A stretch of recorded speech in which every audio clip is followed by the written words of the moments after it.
Estamos en una serie que tratamos de enfatizar la perseverancia. Y la perseverancia es la actitud que uno toma para continuar lo que inicia sin detenerse. O, como veremos en esta mañana, sin detenernos, aunque algunas veces tengamos que fracasar. Entonces vamos a aprender, este es un proceso. La vida es un proceso. Comenzamos cuando papito y mamita en la cama, viene el asunto. Y ahí comenzó el proceso. Nacemos y seguimos en el proceso. Estamos envejeciendo, algunos más se les nota más que a otros. Eso no es un lío, es la realidad. Pero estamos en proceso. Y usted sabe que cuando muera, el proceso no acaba, sigue el proceso. Y cuando lleguemos en el cielo, no acaba. O sea, toda la vida es un proceso. Entonces parte del proceso es el fracaso. Parte de nuestro caminar cotidiano, de nuestra vida personal, familiar, económica o ministerial, el fracaso es parte de ese pensamiento de que por ser cristiano a uno no le debe ir mal, que todo le debe ir bien, que debe ser feliz, etcétera. Es totalmente falso, como un billete de 6 soles, porque la realidad es otra cosa. Es totalmente otra cosa. Por eso la Biblia dice que Dios escogió ¿a quién? A lo vil y a lo menospreciado, a lo que no es, para avergonzar a los poderosos. Pero en esta mañana vamos a comenzar, veamos el principio. El fracaso es parte de nuestra vida. Si preguntara aquí, ¿quién no ha fracasado? Solamente algún mentiroso levantaría la mano. Porque todos en alguna etapa de nuestras vidas hemos fallado, hemos fracasado. Hemos comenzado algo y no funcionó. Comenzamos algo, parecía que iba bien y en un momento dado las cosas se volvieron atrás. ¿Cuántos hermanos, y no solamente hermanos, personas comenzaron un emprendimiento antes de la pandemia, sí, días antes de la pandemia, sin pensar lo que iba a aparecer? Apareció la pandemia, se acabó la historia. ¿Cuántos emprendimientos que estaban marchando bonito en esta famosa pandemia fracasaron? Porque el fracaso es parte de la vida. Uno no puede evitar fracasar. Y los que somos padres, por ejemplo, no quisiéramos que nuestros hijos fracasen. Amén. Pero van a fracasar. Y ahí está, miren, haciendo un pequeño paréntesis, la tarea de los padres. A veces sabemos padres que protegemos tanto a los niños, a nuestros hijos, que no les enseñamos el golpe de la vida. Y cuando ya no esté papá o no esté mamá, un golpe lo destruye. Los hijos debieran aprender que la vida no es tan fácil como parece. Pero, aunque el fracaso es parte de nuestras vidas, no es el final de nuestro llamado o de nuestra vida. Hay un pasaje que a mí me encanta, Filipenses 1:6. El que comenzó la buena obra, ¿qué va a hacer? La culminará hasta el día de Jesucristo. O sea, mire, por eso nuestra vida no termina cuando morimos. Vamos a morir, sí, si el Señor tarda, vamos a partir de esta vida, pero no acaba todavía el Señor, porque en el día del Señor vamos a resucitar con cuerpos glorificados. Pues ahí ya usted y yo ya no pecaremos. Ahí si usted se ve con su esposo o su esposa, lo va a ver perfecto o perfecta. Sus hijos, si son salvos, van a ser un anís. Qué lindo, ¿no? Habrá que esperar. Nadie dice amén. Bueno. Pero miren, no es el final de nuestras vidas. Y hoy día lo vamos a ver en la historia de 2 personajes bíblicos que fracasaron, pero no fue su final. Nuestra vida, sí, continuando con el pensamiento del fracaso es parte de nuestra experiencia, nuestra vida es una travesía que dura toda la vida. Comenzamos en el día de nuestro nacimiento y terminamos en el día de nuestra muerte. Esa es nuestra vida, un largo periodo de tiempo cronológico. ¿Y qué ocurre? que nosotros tenemos que tener ya como cristianos una profunda convicción. Usted y yo debiéramos plantar en nuestra mente algo bien claro. Vamos a fallar, pero no vamos a fracasar. Amén, ¿se entiende?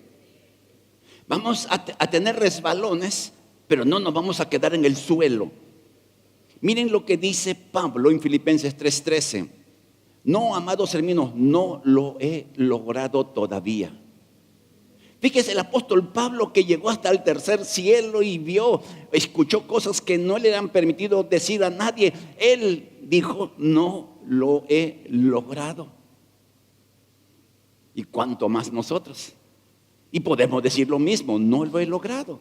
¿Cuántas cosas como cristianos no hemos logrado? Llevar una vida más disciplinada. 1, 2, 3. Uy, qué linda iglesia, que hay bastante disciplinados. O mentirosos, uno de dos.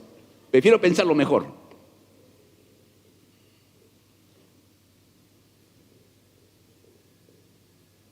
Ya pues, ya fui. Sigamos para adelante. Y lo que yo llamo el testamento de Pablo, en Filipenses 4, del 7 y el 8, he peleado la buena batalla. He terminado la carrera, he permanecido fiel, ahora me espera el premio. Fíjense, amados hermanos, qué precioso es esto. Pablo estaba consciente, todavía no había muerto, todavía no había sido asesinado por los romanos, pero dice, ya acabé mi carrera. Veía tan cerca la muerte que decía, ya acabé la carrera. He peleado la buena batalla, he terminado la carrera, he permanecido fiel. Entonces, ¿qué debemos nosotros aprender? Un fracaso, nuevamente, una caída no es el fracaso total para nosotros. Debemos levantarnos, sacudirnos el polvo y seguir para adelante. Porque vamos a seguir cometiendo ese tipo de errores en nuestras vidas. Ahora, debiéramos aprender los errores. Es bien necio golpearse en la escalera que tiene el techito bajo. Hay casas así, ¿no? Que la escalera está en techito bajo. Y sería necio que todos los días, cuando subes y bajas, te golpees en la cabeza. 1 ya, 2 tal vez, 3 ya está listo para el manicomio, creo. Veamos la historia de 2 personajes, fracasos dolorosos, y vamos a ver primero una historia conocida por todos nosotros, la negación del apóstol Pedro. Y tal vez esta historia tan conocida nos da lecciones prácticas para nuestras vidas, de cómo podemos ver nuestro fracaso y cómo Dios ve nuestro fracaso. Cómo debiéramos ver el fracaso de otros, porque algunos, aquí no, el segundo culto, el tercer culto, ¡ala, hermanos! Se le fracasa a alguien y parecieran marabuntas, tratando de acabar con aquel que fracasó. Ahora, vamos a ver algunas cosas buenas del apóstol Pedro. En primer lugar, hay una historia previa, pero vamos a enfocarnos que en un momento dado, Pedro, que era un hombre que tenía una posición económica estable, Pedro que tenía como una pequeña empresa de pesca, su trabajo era eso. Dice la Biblia que cuando llegaron a la tierra, dejando todo, siguieron a Jesús. Mire, usted ni yo hemos dejado todo. Bueno, algunos han dejado cosas que no debían llevar, pues, ¿no? Y eso está bien, pero todo. Eso implica renunciar a lo que parecieran ser nuestros derechos para permitir que el Señor gobierne en cada área de nuestras vidas. ¿Cuántos todavía somos medios caprichosos? 1. Ustedes son tan caprichosos que no levantan la mano. Todavía no lo dejan. ¿Cuántos de vez en cuando renegamos? Por la nada. Por nada. Por el gusto de renegar. Todavía no hemos dejado todo. Y así podríamos seguir, amados hermanos. Pero Pedro nos da un buen ejemplo. ¿Cómo comenzó bien? ¿Cómo tuvo una iniciativa? De hecho, por su temperamento, ¿no? Él era tan, ¿cómo se dice? Sanguíneo. Dice, deja todo y para adelante. Y Pedro se caracteriza por ser un hablador. Él era como la voz de los discípulos.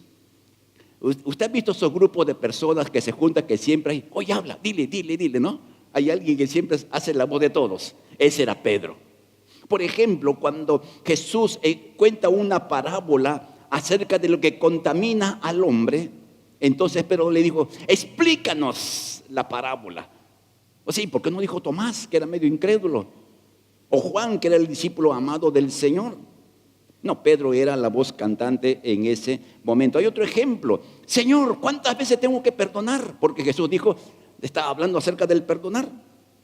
Y él dijo, hasta 7 veces. No, Pedro hablador. Y hay una expresión en Lucas 19:27. Todo lo hemos dejado. ¿Tú lo sabes, Señor? Todo lo hemos dejado. Habla por los 12. Nosotros hemos dejado todo para seguirte. ¿Qué recibiremos a cambio? Qué bandolero este. Qué bandido. Oye, miren, Pedro refleja mucho de nosotros.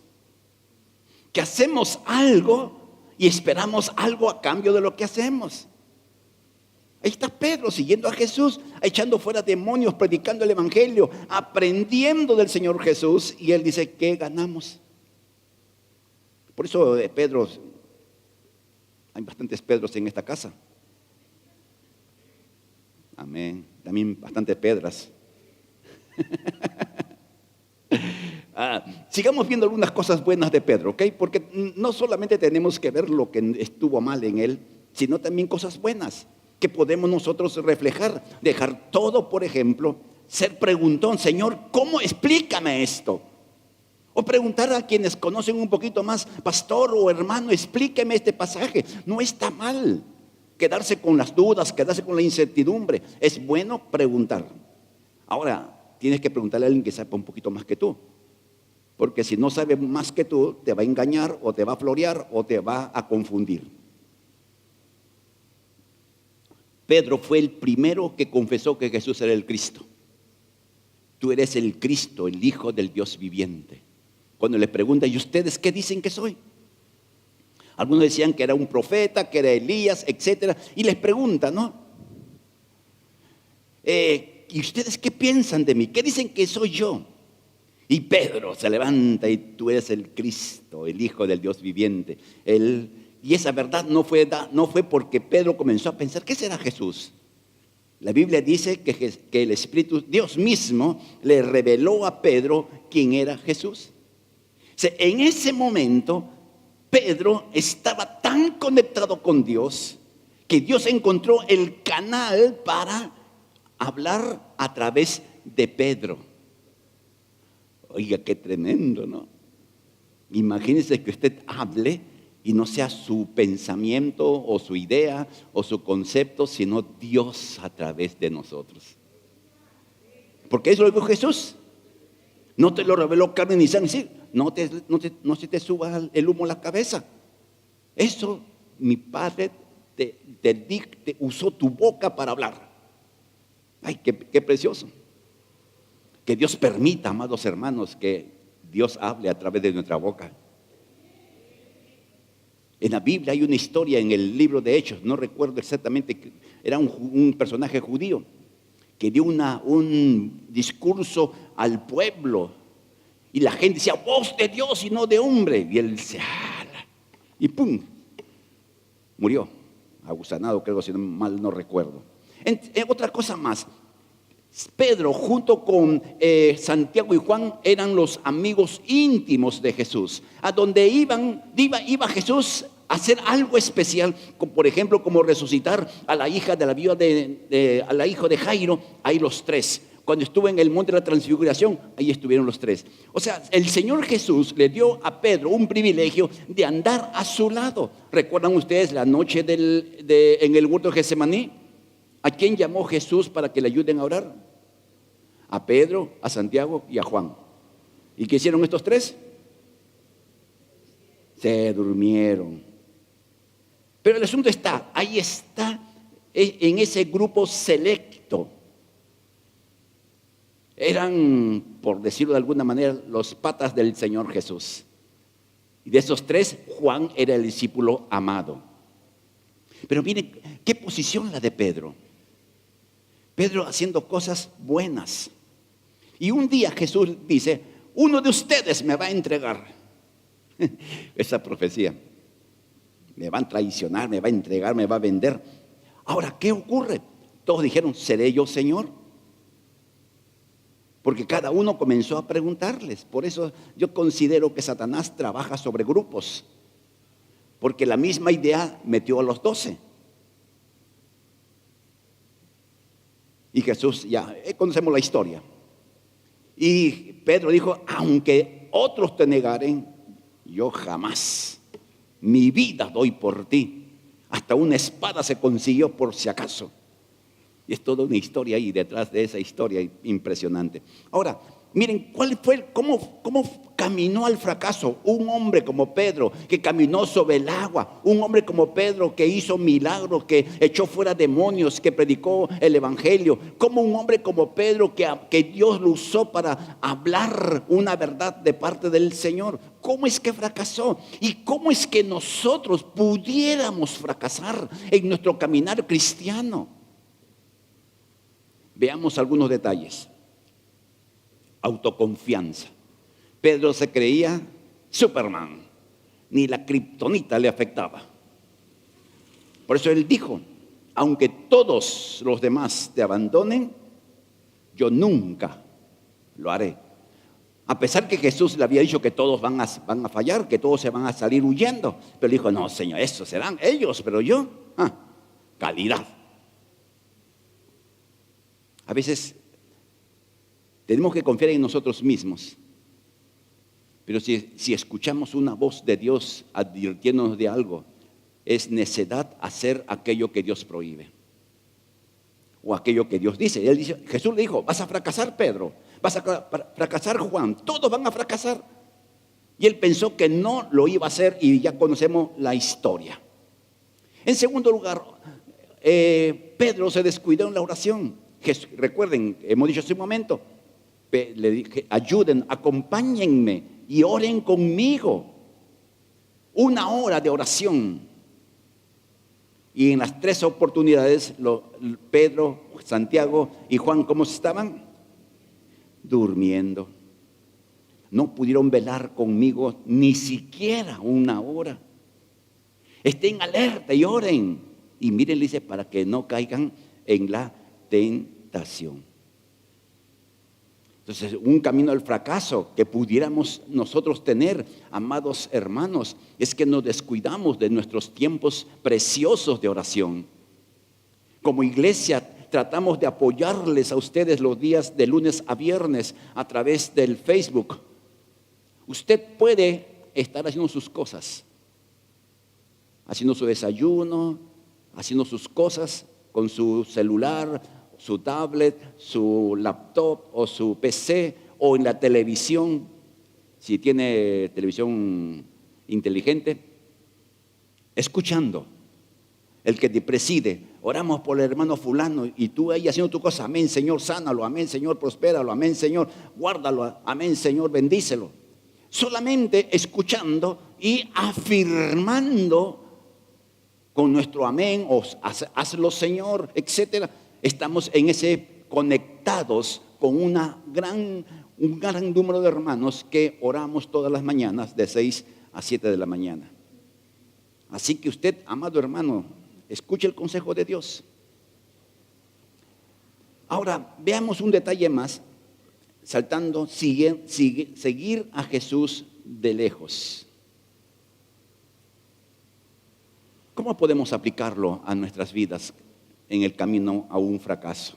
En cualquier área. Cuando comenzamos a dejar de lado lo que debe ser primero.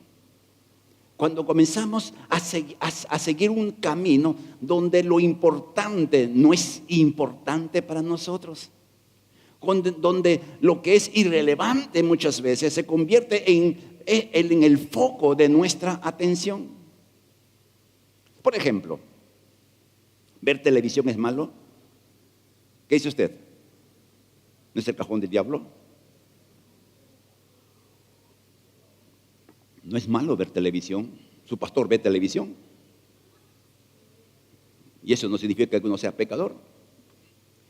Estoy viendo la Segunda Guerra Mundial, viendo un poco de la Segunda Guerra Mundial, cómo murió un general Patton, uno de los generales más extraordinarios y más locos de la Segunda Guerra Mundial.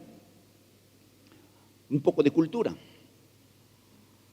En eso debemos aprovechar, amados hermanos. Permítame el comercial. Vea usted documentales. Y usted se enriquece con el conocimiento universal. Vea la biografía de Napoleón, es impresionante ese hombre, que no era bajito, ¿verdad? No era bajito, es una falsedad. Y así.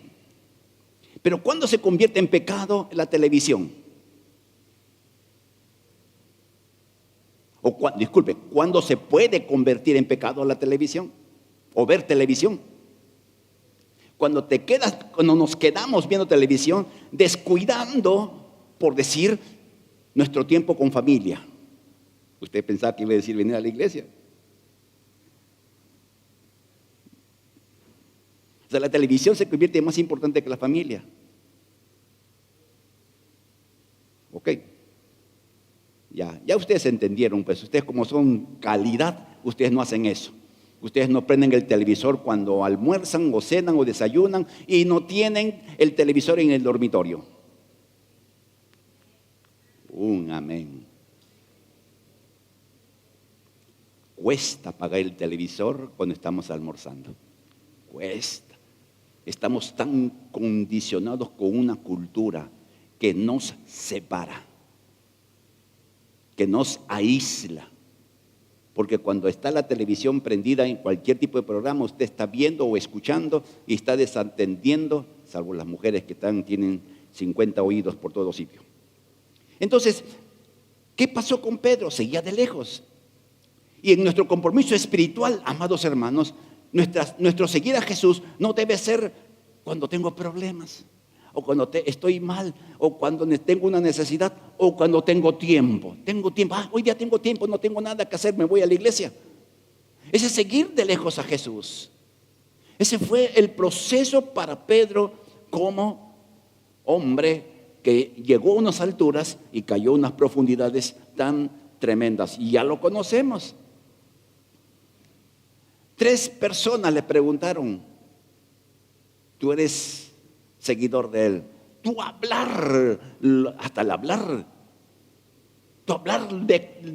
Declara que tú eres discípulo de Jesús. No. Y la última, con juramentos y maldiciones. Como era chalaco, pescador, pues no, se le salió el callejón al hombre. Imagínense, aquel que dijo que iba a dar su vida en lugar de negarlo, ahora está jurando y maldiciendo. Y es allí cuando canta el famoso gallo. Por eso Dios nos habla hasta por los gallos. Porque dice, cuando cantó el gallo por tercera vez, se acordó. Y voltea su mirada, viendo a Jesús flagelado, y Jesús hace algo. En Lucas 22, 61 y 62, Jesús volviendo lo miró y Pedro salió llorando. Todos hemos pasado esto, la mirada de mamá cuando nos portamos mal. ¿Recuerdan ustedes? ¿Cuántos recuerdan esa mirada de mamá? Esa mirada que traspasa. ¿Y cuántas mamás han mirado a su hijo así también? Aquí ninguna, ¿no? Porque enoja que el hijo se porte mal, enoja que el hijo haga una pataleta en medio de una reunión, o que uno le hable delante de todos al hijo: hijo, ven, ya, vete, mamá, vete. Y uno,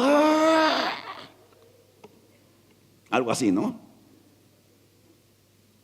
¿Y dónde se ve que uno esté enojado? En la mirada. ¿Qué mirada le daría Jesús a Pedro? Que lo quebró. La mirada de compasión. Más adelante veremos esto. Esa mirada de compasión se va a demostrar un poco más adelante. Entonces Pedro se va arrepentido, se junta con los restantes, y según 1 Corintios 15:5, fue el primer apóstol que vio a Jesús resucitado. Es increíble. Jesús se aparece al que le negó. Primero fueron mujeres, eso ni hablar. Son las mujeres las primeras que vieron a Jesús resucitado. Fueron las mujeres las primeras que daban testimonio de Jesús resucitado. Pero el primer hombre que Jesús se le apareció fue a Pedro. En nuestra lógica, Pedro no era el que debía ver a Jesús por primera vez. Yo me imagino que debió ser Juan, porque Juan por lo menos estaba al pie de la cruz con María. Y cuando Jesús dijo, Juan, ahí está tu mamá, mamá, ahí está tu hijo. O sea, encargándole. Yo imagino que el que merecía ver a Jesús era Juan. Pero los criterios divinos son diferentes.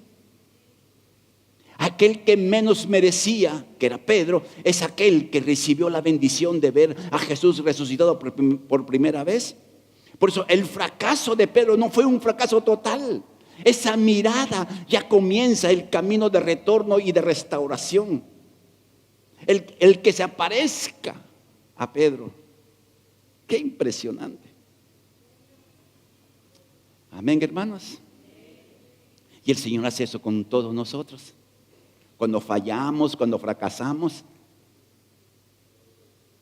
no nos mira como nos miran otros cuando fallamos. Es su compasión que se desata,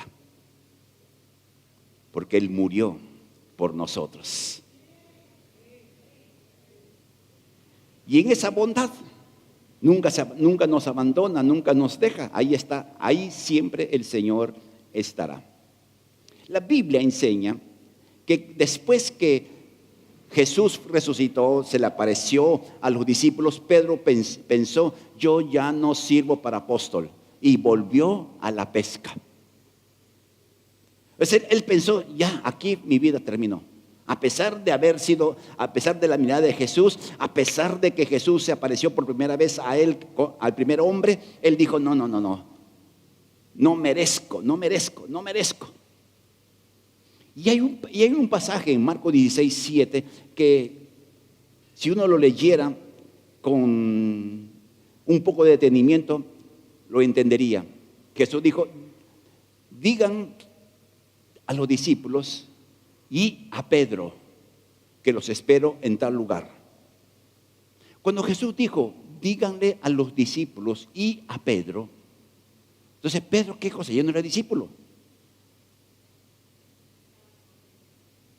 No, Pedro no se consideraba discípulo. Porque imagínense con lo que hizo, ¿qué pensaría Pedro? ¿Qué pensaría Pedro de la promesa que hizo y no cumplió? ¿Qué pensaría Pedro de que le salió todas las maldiciones y todos los juramentos que conocía al negar a Jesús? ¿Cuál sería el pensamiento? ¿Y qué cosas le metería el diablo en la mente y en el corazón de Pedro respecto a lo que hizo? Posiblemente, como ocurre algunas veces con cristianos, que porque cometen una falta grave dicen yo ya no merezco. Y algunos en el error se alejan del Señor o se alejan de congregarse. Miren, amados hermanos, un domingo vamos a enseñar en esta iglesia, en abril si no me equivoco, la iglesia con defectos. Y la definición que tengo de la iglesia es un grupo de personas pastoreada por un pastor imperfecto, con pastores y asistentes imperfectos y miembros imperfectos. Así que usted es parte de una iglesia imperfecta, a quien Dios está perfeccionando. Eso es lo impactante.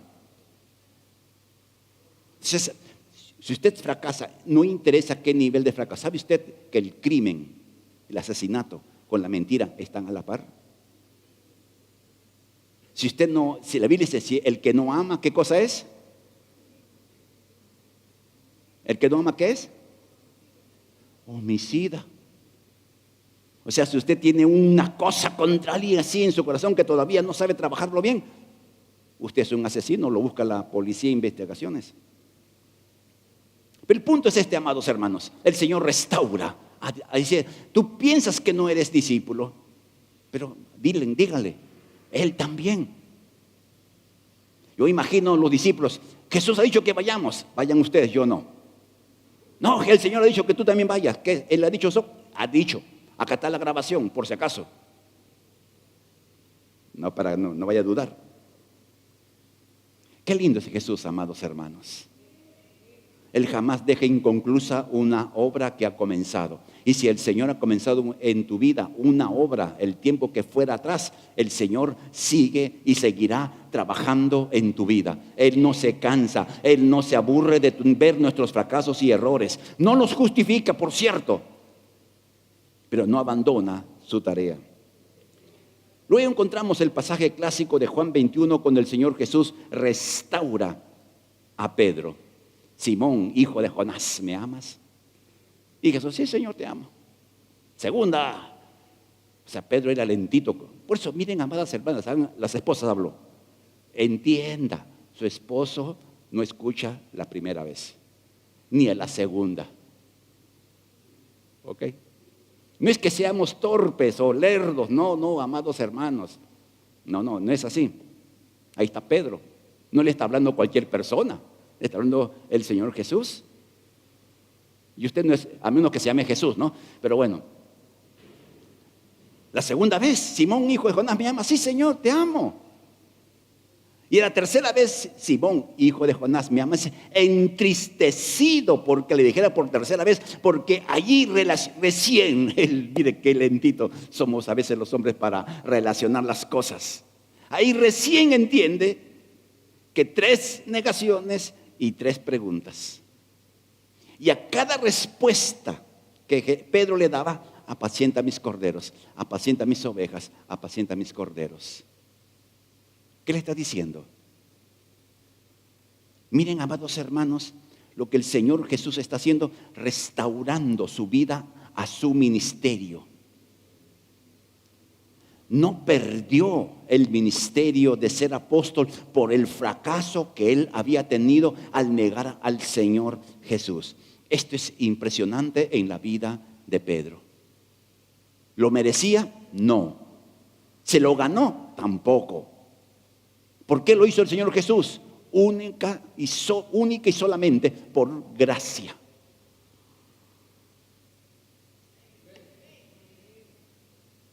Recuerde, querido hermano, que si bien Jesús restaura nuestras vidas, eso no es libertad para hacer lo que a uno le dé la gana. Amén. No, usted no juegue con Dios.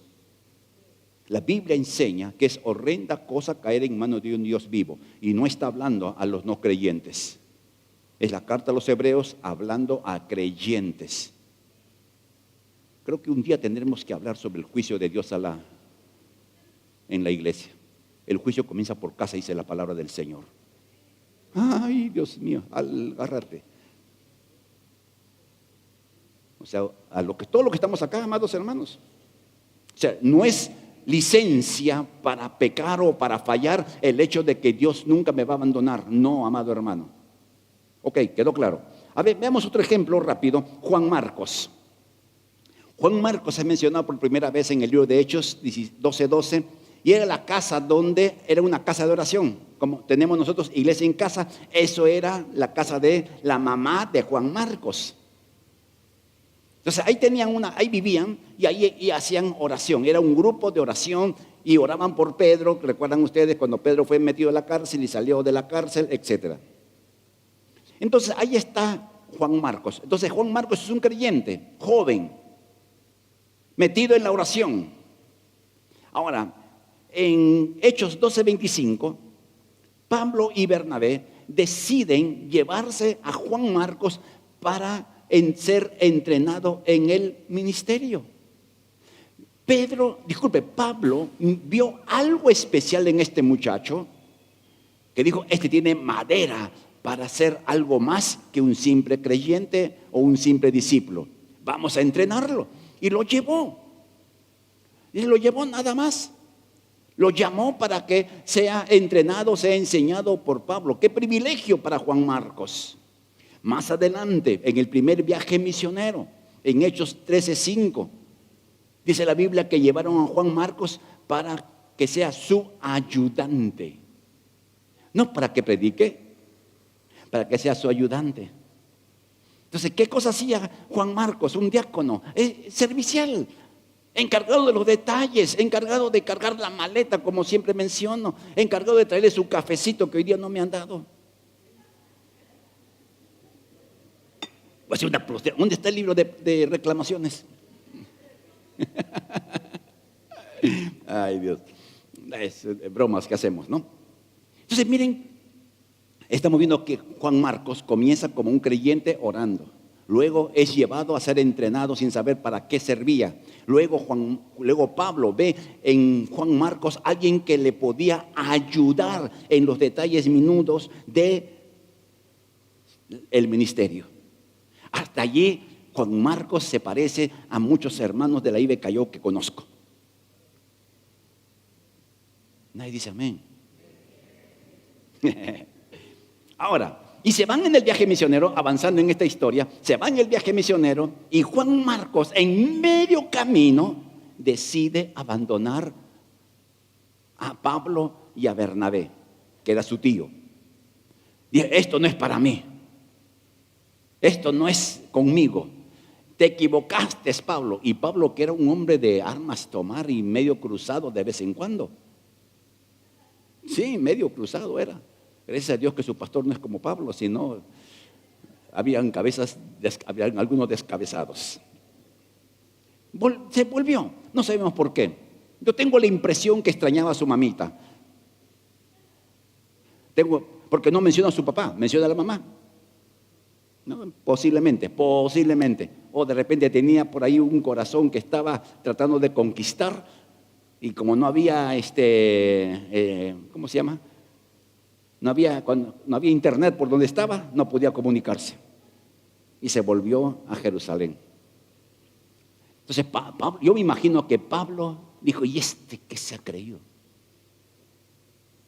Después de un tiempo, y ahí está Pablo y Bernabé nuevamente, dice, vamos a recorrer las iglesias que hemos fundado, vamos a darle un chequeo, ¿qué tal están? Y Bernabé, el hijo de la consolación, la demostración de cómo debiéramos tratar al que fracasa. Dijo, hay que darle una oportunidad a mi sobrino Juan Marcos. Y la Biblia dice que tuvieron tal discusión. O sea, Bernabé y Pablo se agarraron pico a pico. Entonces, imagínate, Bernabé tratando de restaurar a Juan Marcos. Y Pablo, que se parece a algunos que conozco de otra iglesia, ese fracasó, murió la flor. Ese árbol no retoña aunque lo rieguen. Y miren qué terminó, separados. O sea, Juan Marcos causó por su conducta una división entre dos grandes amigos. Bernabé, el hijo de la consolación, y Pablo, el apóstol.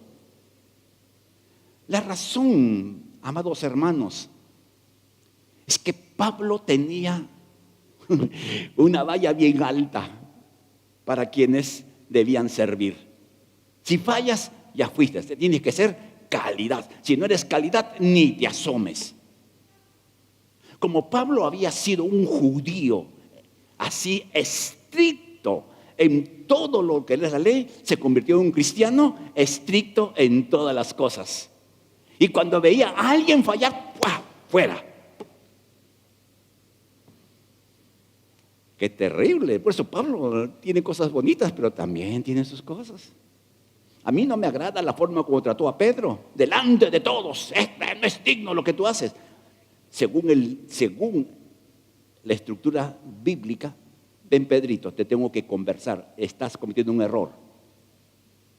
Jesús dio la pauta. Él no saltó de frente hasta la iglesia. Era de armas tomar un carácter bravo. A ver. Acá no hay ninguno, creo. Sigamos, amados hermanos, para ir terminando en esta mañana.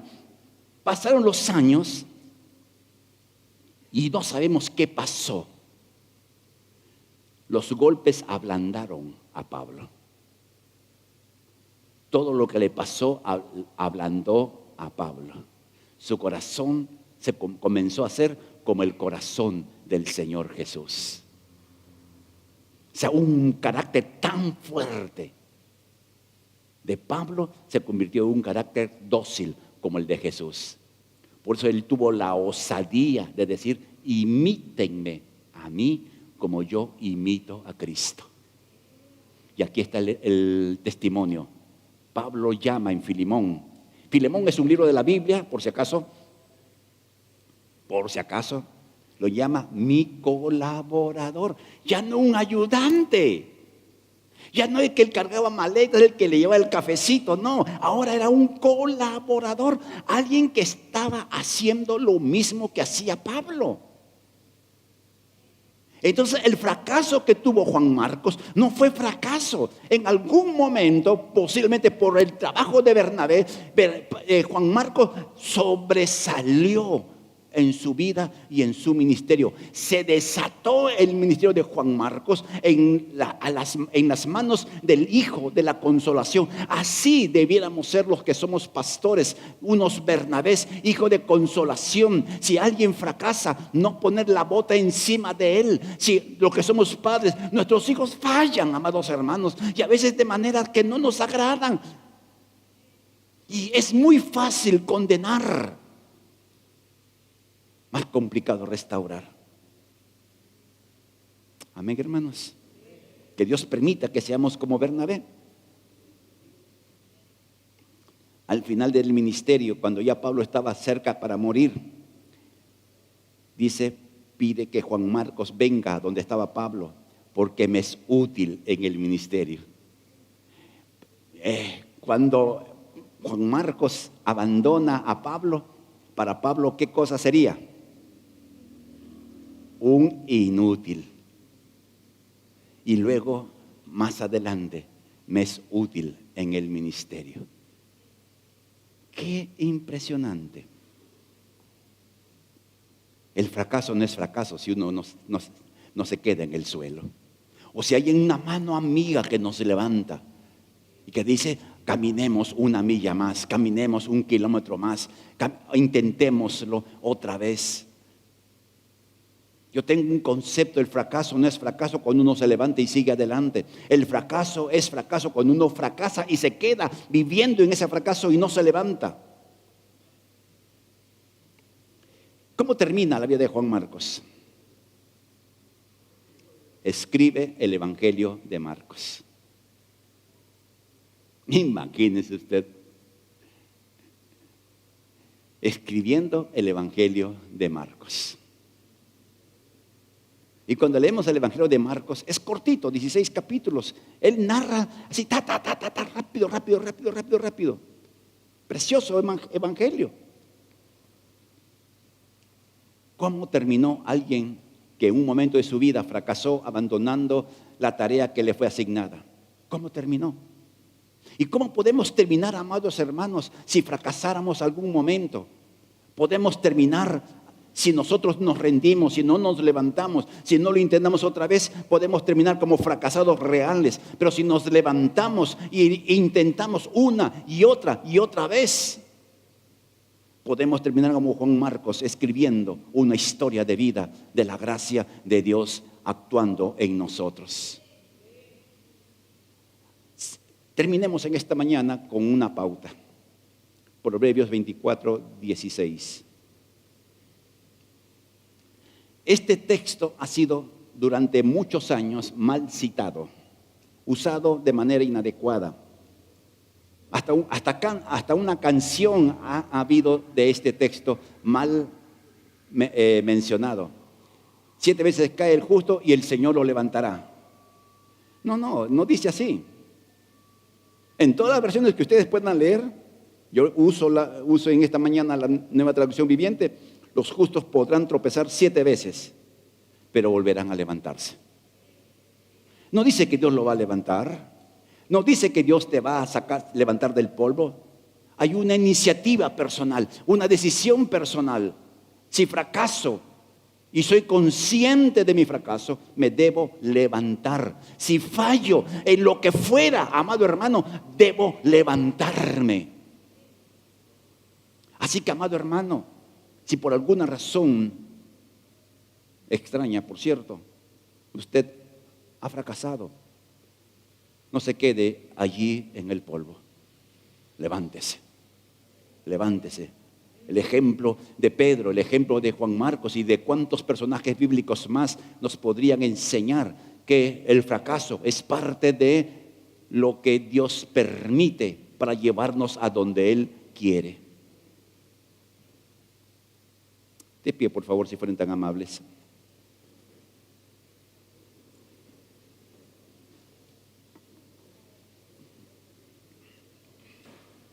Permítame hacerles una pregunta.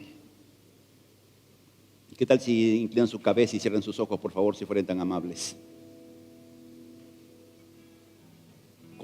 Algunos pudiéramos estar conscientes de que no estamos bien delante del Señor. Nos sentimos identificados con Pedro o con Juan Marcos. He fallado. Y tal vez estamos en ese nivel de perspectiva. He fallado. No es la primera vez que fallo, ¿cuántas veces? Y pudieras pensar de que ya no hay un espacio para ti, o no hay un lugar para ti. Pero en esta mañana Dios nos ha hablado a cada uno de nosotros. Así que si tú, amado hermano, consideras que eres como Pedro o como Juan Marcos,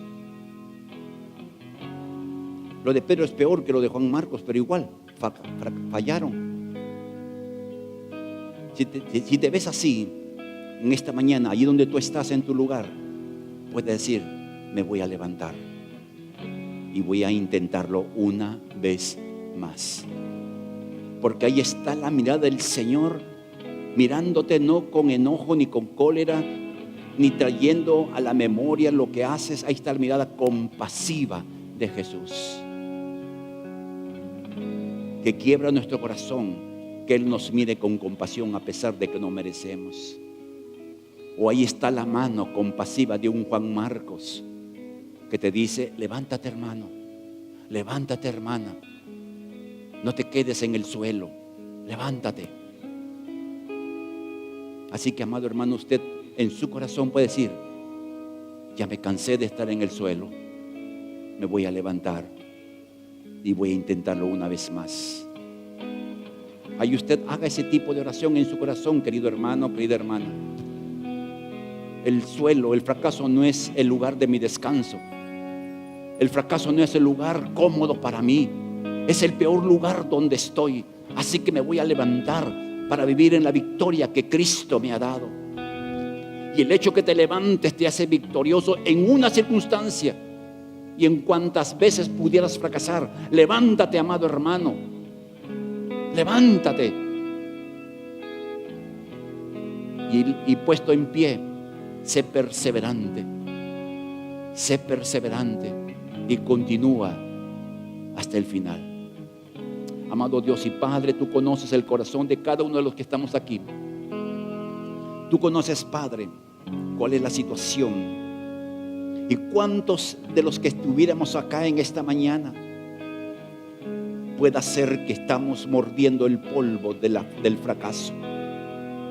Pero en este día tú nos estás mirando. Y al mirarnos nos está diciendo: levántate, levántate, puedes. Ahí está la mano compasiva de la misericordia, extendiéndote para seguir adelante y no rendirnos. Porque cosas que no hemos imaginado, cosas que no hemos oído, cosas que no hemos visto, es la que tú has preparado para todos aquellos que te aman. Y en esta mañana no miramos el polvo de nuestro fracaso, miramos para adelante, hacia donde el Señor nos está llevando. Y de seguro que el Señor no abandonará su obra en nuestras vidas.